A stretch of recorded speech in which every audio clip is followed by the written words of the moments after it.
찬바람이 뼈마디를 파고드는 한겨울, 한양 성곽 아래. 나지막이 자리 잡은 어느 초가집 마당에는 서슬 퍼런 냉기만이 감돌고 있었습니다.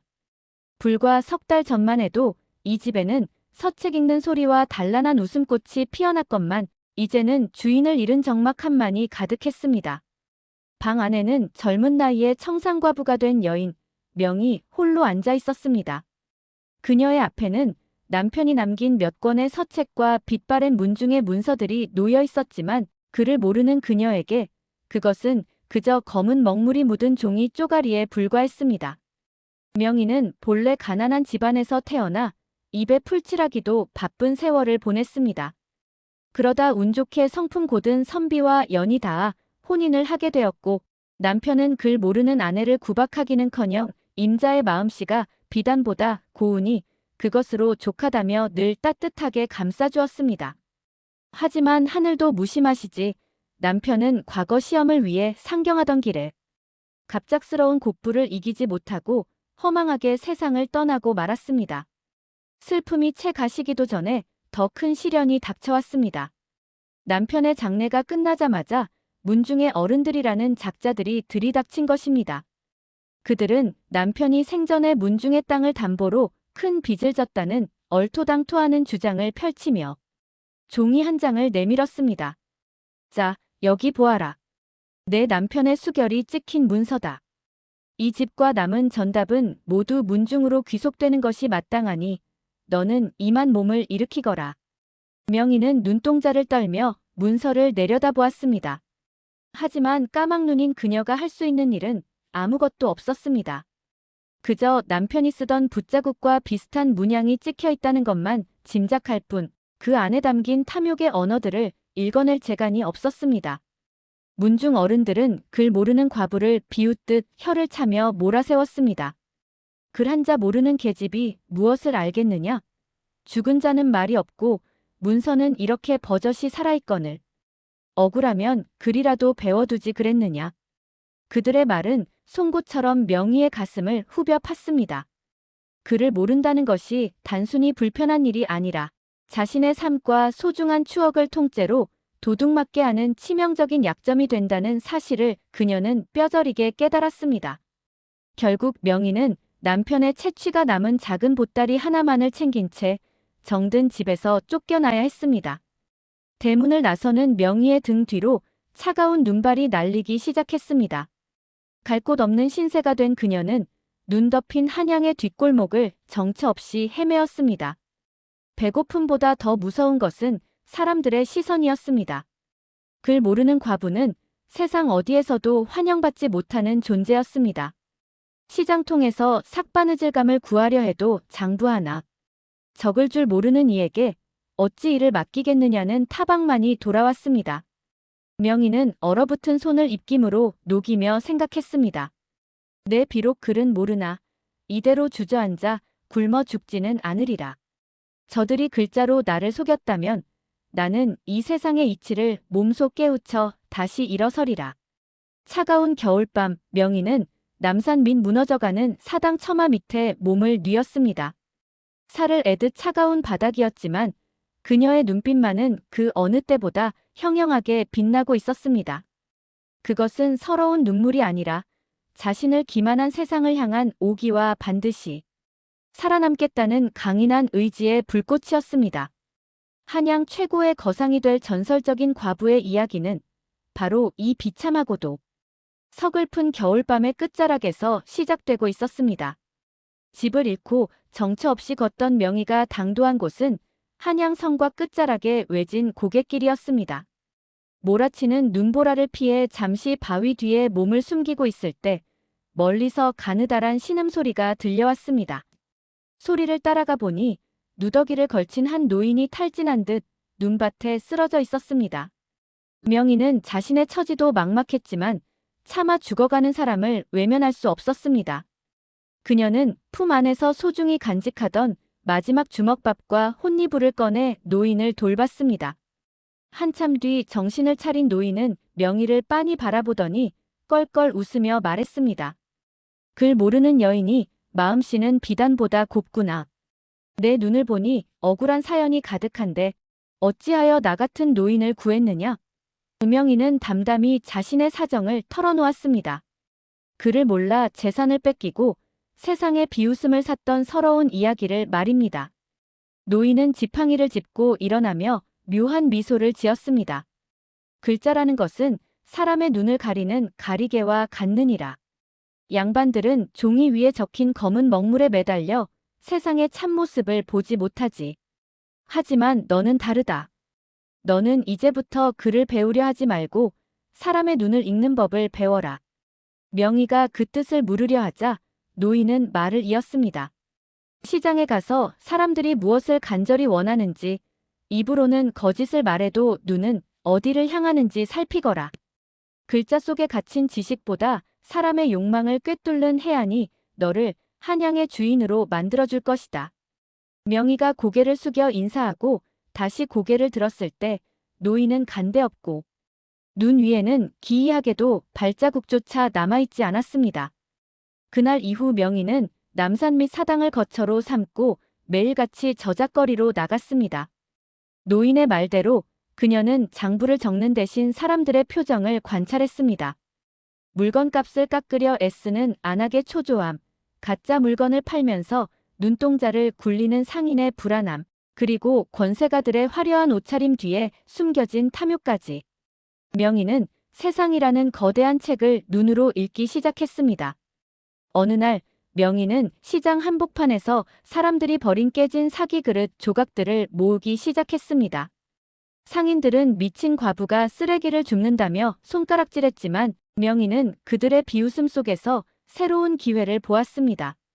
곧 한양에 큰 연회가 열릴 것이고 그때가 되면 평범한 그릇조차 귀한 대접을 받게 될 것임을 사람들의 은밀한 대화를 통해 이미 간파했기 때문입니다. 명의는 노인이 준 가르침이 단순한 조언이 아닌 무너진 삶을 일으킬 강력한 무기임을 직감했습니다. 명의는 노인의 가르침을 가슴에 새기며 본격적으로 한양 최대의 시장인 운종가로 뛰어들었습니다. 수백 명의 사람이 북적이는 그곳에서 명의는 물건을 파는 대신 가장 낮은 곳에 앉아 사람들의 발걸음과 눈길이 머무는 곳을 집요하게 살폈습니다. 그를 아는 상인들은 장부에 수치를 적어 넣으며 계산기를 두드리기 바빴지만 명의는 장부 대신 사람들의 표정과 목소리의 떨림을 기억했습니다. 어느 날 명의는 비단 가게 앞을 지나는 양반가의 여종들이 나누는 은밀한 대화에 귀를 기울였습니다. 이번 달 말에 대감마님 칠순 잔치가 크게 열린다지. 한양에 내로라 하는 부인네들은 죄다 모일 텐데 벌써부터 남새값이 천정부지로 뛰고 있다더구나. 명의는 이 짧은 대화 속에서 황금 같은 기회를 읽어냈습니다. 남들이 비단이나 고기 같은 화려한 물품에 매달릴 때 그녀는 잔치상에 반드시 올라가야 하지만 평소엔 천대받던 도라지와 고사리에 주목했습니다. 명의는 남편의 유품 중 마지막 남은 비단 손수건을 팔아 아주 작은 미천을 마련했습니다. 그리고는 한양 근교의 산촌 마을을 돌며 미리 도라지와 나무를 헐값에 사들였습니다. 마을 사람들은 글도 모르는 과부가 산더미 같은 나무를 사서 무얼 하려나 하며 혀를 찼지만 명의는 묵묵히 나무를 말리고 손질하며 때를 기다렸습니다. 마침내 대감마님의 잔칫날이 다가오자 명의의 예측대로 한양 안의 모든 나물이 동이 났습니다. 갑작스러운 수요에 남새시장은 아수라장이 되었고 당황한 권세가들의 집사들은 값을 따지지 않고 나무를 구하러 사방을 헤맸습니다. 이때 명의는 정성껏 손질한 나무를 시장에 내놓았습니다. 그녀는 단순히 비싸게 파는 것에 그치지 않았습니다. 집사들의 조급한 눈빛을 읽은 그녀는 돈 대신 나중에 큰 상단과 연결해 줄 수 있는 연줄과 정보를 덤으로 요구하며 영리하게 거래를 성사시켰습니다.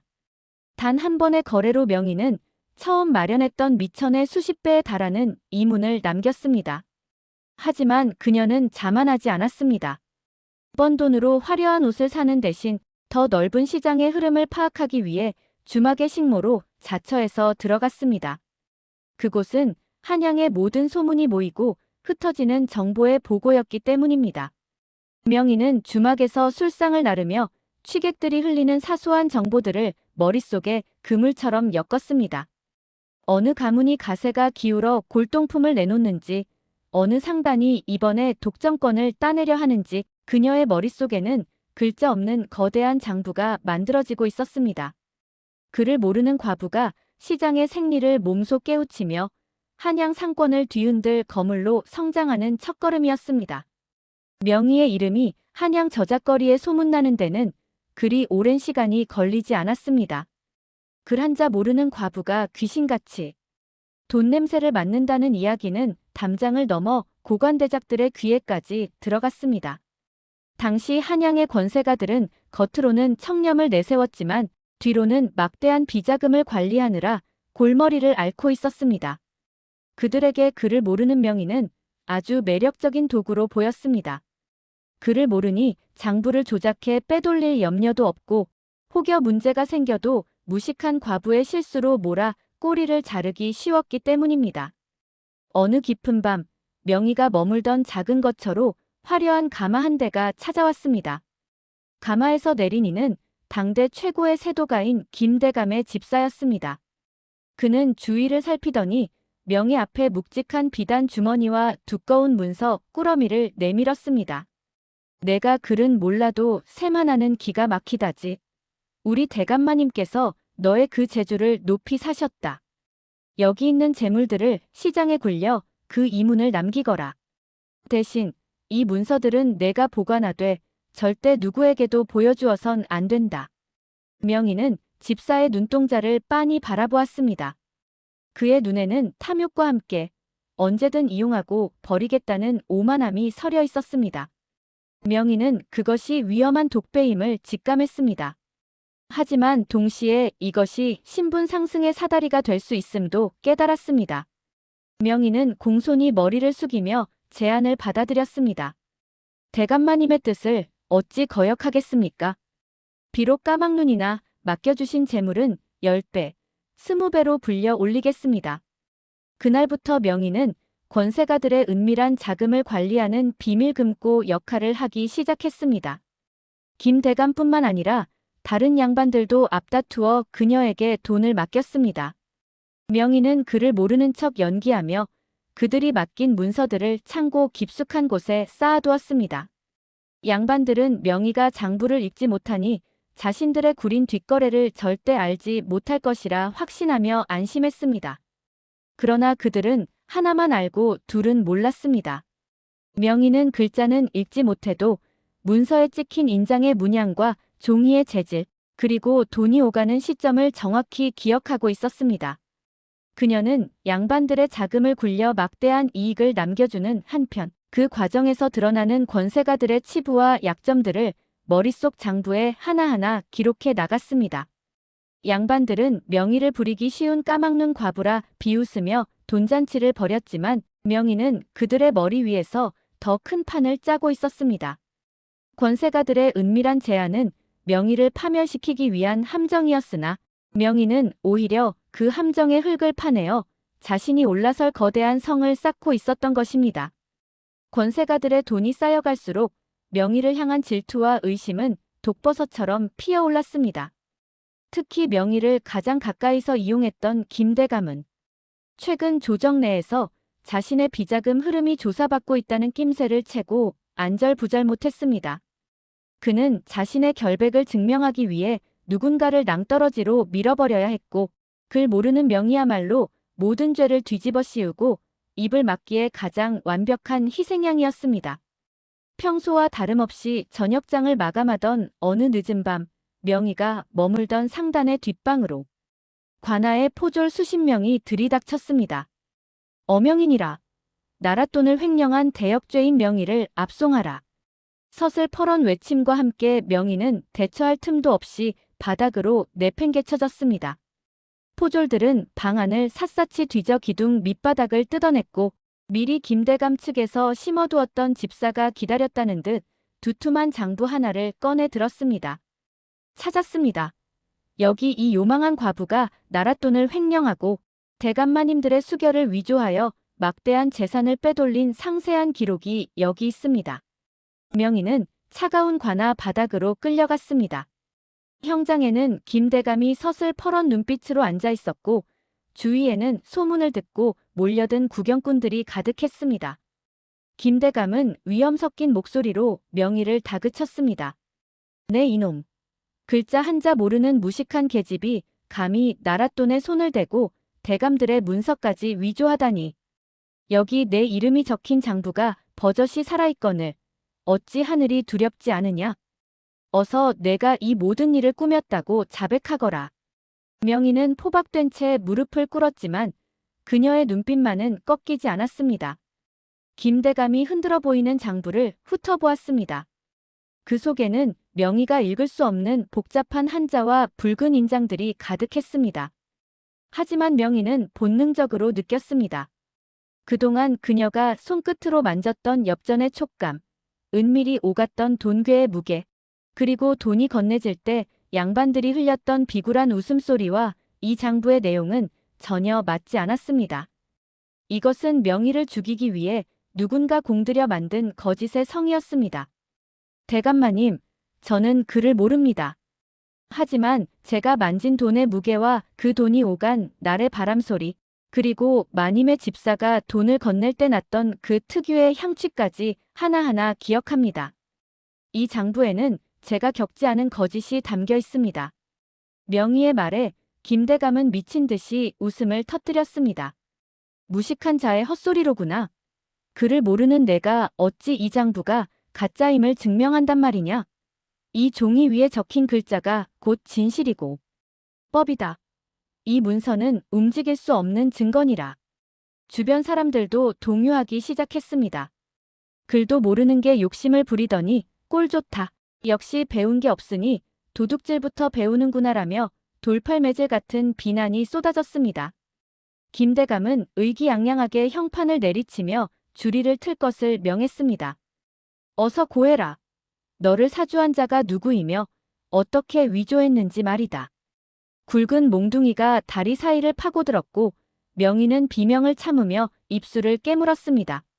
정신이 아득해지는 고통 속에서도 명희는 김대감의 소매 끝이 가늘게 떨리는 것을 포착했습니다.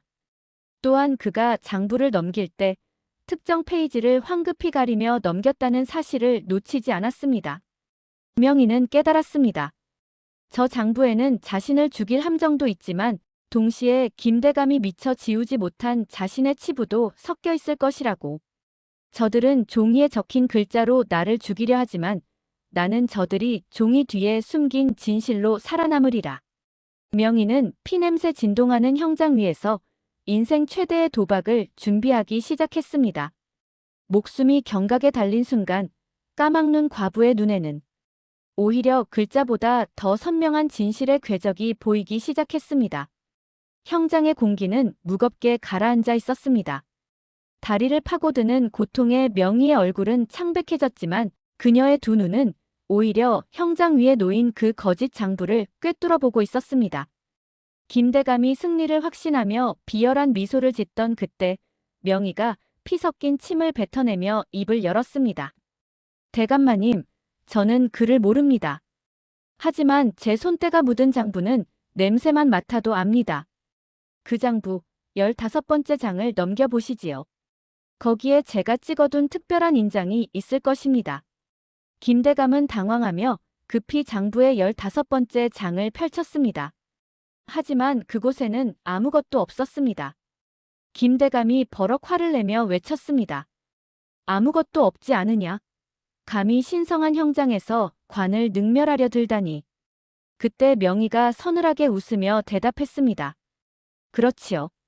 아무것도 없어야 합니다. 왜냐하면 제가 김대감님의 자금을 관리하며 쓴 진짜 장부는 지금 이 자리에 없기 때문입니다. 하지만 대감님께서 지금 들고 계신 그 가짜 장부의 30번째 장을 보시지요. 제가 글은 몰라도 대감님의 집사가 제게 준 영수증들을 종이 결대로 맞춰보니 거기엔 대감님께서 판서 영감께 보낸 은밀한 뇌물 목록이 실수로 섞여 들어간 모양이더군요. 김대감의 얼굴이 순식간에 흑빛으로 변했습니다. 서둘러 30번째 장을 확인한 그의 손이 눈에 띄게 떨리기 시작했습니다. 명희는 그를 모르는 척하면서 김대감의 집사가 흘린 자투리, 종이와 영수증들을 교묘하게 가짜 장부 사이에 끼워 넣어두었던 것입니다. 그것은 김대감이 결코 세상에 드러내고 싶지 않았던 실제 조정 관료들과의 뇌물장부 조각이었습니다. 글을 아시는 분들이니 잘 읽어보십시오. 거기에 적힌 날짜와 액수, 그리고 받는 이의 함자가 제가 관리하던 돈과 어떻게 연결되는지 말입니다. 제가 그를 알았다면 겁이 나서 못했겠지만 그를 모르니 그저 귀중한 종이인 줄 알고 고이 끼워두었을 뿐입니다. 구경하던 백성들 사이에서 술렁임이 일어났고 함께 배석했던 다른 관리들이 의심스러운 눈초리로 김대감의 장부를 뺏어들었습니다. 장부 속에는 김대감이 명의를 함정에 빠뜨리려다 실수로 누락하거나 섞어버린 본인들의 치명적인 비리 증거들이 고스란히 담겨 있었습니다. 이것은 김대감, 이 문서가 대체 어찌 된 것인가? 상황은 순식간에 역전되었습니다. 명의를 죽이려던 장부는 이제 김대감의 목을 죄는 밧줄이 되었습니다. 명의는 만신창이가 된 몸으로 당당히 고개를 들었습니다. 글자는 사람을 속일 수 있어도 돈의 흐름은 거짓말을 하지 않는 법입니다. 결국 김대감은 현장에서 관직을 박탈당하고 압송되었으며 명의는 무죄로 풀려남은 물론 그간의 영리함을 인정받아 관아의 몰수 자산 일부를 관리할 권한까지 얻게 되었습니다. 글 모르는 과부가 한양의 세도가들을 말 한마디로 굴복시킨 전무후무한 반전의 순간이었습니다. 김대감의 몰락은 한양 전체를 뒤흔든 사건이었으나 명의에게는 새로운 시대의 서막이었습니다. 관아의 조사가 끝나고 명의는 단순히 무죄를 입증받는 것에 그치지 않았습니다. 그녀가 관리하던 자금 중 주인을 찾지 못한 막대한 재산과 김대감에게 몰수된 상권의 일부를 운영할 수 있는 권한이 그녀에게 주어졌습니다. 사람들은 이제 그녀를 까막눈 과부라 부르며 비웃지 못했습니다. 대신 한양의 암행어사 혹은 보이지 않는 거상이라 부르며 경외심을 담아 속삭였습니다. 명의는 얻은 재물로 가장 먼저 한양 중심가에 거대한 상단을 세웠습니다. 하지만 그녀의 경영 방식은 다른 상단들과는 판이했습니다. 그녀는 화려한 비단이나 사치품 대신 백성들의 삶에 가장 직결된 쌀, 소금, 그리고 약재를 취급했습니다. 그를 모르는 그녀였기에 장부를 적는 서기들을 두었으나 결코 장부의 숫자만을 믿지 않았습니다. 명의는 매일 새벽 직접 창고로 나가 쌀자루의 무게를 손으로 가늠하고 소금의 맛을 보며 세상의 물가를 몸으로 읽어냈습니다. 어느 해 유례없는 가뭄으로 한양의 곡물값이 폭등했을 때였습니다. 다른 상단들이 이문을 남기려 쌀을 창고에 가두고 값을 올릴 때 명의는 오히려 창고를 활짝 열었습니다. 그를 아는 자들은 수치를 보며 이익을 계산하지만 나는 굶주린 아이의 눈빛에서 내일의 화를 읽는다. 지금 백성들을 구하지 못하면 훗날 내가 가진 금덩어리가 무슨 소용이겠느냐. 명의는 싼 값에 쌀을 풀었고 그녀의 상단 앞에는 연일 감사의 눈물을 흘리는 사람들로 인산인해를 이뤘습니다. 이 사건으로 명의는 단순한 부자가 아닌 한양 백성들의 절대적인 지지를 받는 거상의 반열에 올랐습니다. 또한 그녀는 자신처럼 그를 몰라 억울한 일을 당하는 이들이 없도록 상단 한편에 작은 서당을 세워 가난한 아이들에게 글을 가르치기 시작했습니다. 정작 본인은 여전히 글을 배우지 않았는데 이는 글자 속에 갇히면 세상의 진실을 보는 감각이 무뎌질까 두렵다는 그녀만의 철학 때문이었습니다. 이제 명의의 상단에서 나오는 전표는 한양 어디서든 황금과 같이 통용되었습니다. 그녀가 손가락으로 가리키는 곳에 길이 열렸고 그녀의 미소 한 번에 시장의 시세가 움직였습니다. 비단옷을 입고 상단의 높은 자리에 앉은 명의의 모습은 더 이상 가련한 과부가 아니었습니다. 그녀는 스스로의 지혜로 운명의 굴레를 벗어던지고 한양이라는 거대한 책을 통째로 손에 쥐게 된 진정한 주인이었습니다. 한양의 전설이 된 명의의 머리 위에도 어느덧 하얀 서리가 내려앉았습니다. 그녀가 세운 상단은 이제 조선의 국경을 넘어 명나라의 비단길과 외국의 바닷길까지 닿을 정도로 거대해졌습니다. 한양 사람들은 그녀를 보이지 않는 여왕이라 불렀고 네로라 하는 사대부들도 그녀의 상단을 거치지 않고서는 잔치 하나 제대로 치를 수 없을 정도였습니다. 하지만 명희는 여전히 화려한 별채 대신 처음 상단을 일구었던 낡은 집무실에 삐걱거리는 나무 의자를 고집했습니다. 생의 마지막 불꽃이 가물거림을 느낀 어느 가을 저녁 명희는 자신의 후계자들과 한양에서 이름께나 날린다는 선비들, 그리고 상단의 행수들을 한자리에 불러 모았습니다. 사람들은 긴장한 채 침을 삼켰습니다. 한양 최고의 부자가 남길 유언이라면 필시 숨겨둔 황금 괴짝의 위치나 팔도를 호령할 수 있는 은밀한 권리 증서일 것이라 믿었기 때문입니다. 젊은 유생들은 붓을 들고 그녀의 입술만 주목했습니다. 마침내 명희가 떨리는 손으로 옆에 놓인 상자를 열었습니다. 사람들의 눈이 번뜩였으나 그 안에서 나온 것은 비단도 금괴도 아닌 아무것도 적히지 않은 깨끗한 백지 한 장이었습니다. 내 평생 글자 한자 배우지 못해 이 종이 위에 여백처럼 살아왔다. 세상 사람들은 내가 글을 몰라 눈먼 이처럼 살 것이라 가련하게 여겼으나 나는 글자가 없었기에 오히려 사람의 마음속에 숨겨진 진짜 장부를 온전히 읽을 수 있었다. 명희는 주름진 손가락으로 백지의 빈 공간을 천천히 쓸어내리며 말을 이었습니다. 목소리는 낮았지만 장래를 압도하는 위엄이 서려 있었습니다. 글자는 때로 사람의 눈을 가리는 화려한 장막이 된다. 종이 위에 적힌 수치에만 매달리는 자는 굶주린 백성의 마른 침 삼키는 소리를 듣지 못하고 유려한 문장 뒤에 숨은 탐욕의 악취를 맡지 못한다. 너희는 글을 배워 세상을 다스리려 하나 정작 글자라는 감옥에 갇혀 진실을 외면하고 있지는 않으냐. 그녀는 제자들의 눈을 하나하나 맞추며 마지막 경고를 남겼습니다.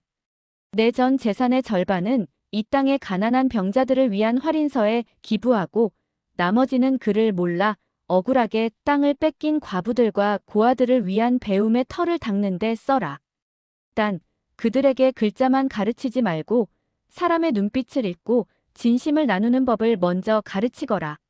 재물은 고이면 썩는 법이니 이 종이처럼 깨끗하게 비워내어온 백성에게 흘려보내는 것이 나의 마지막 소망이다.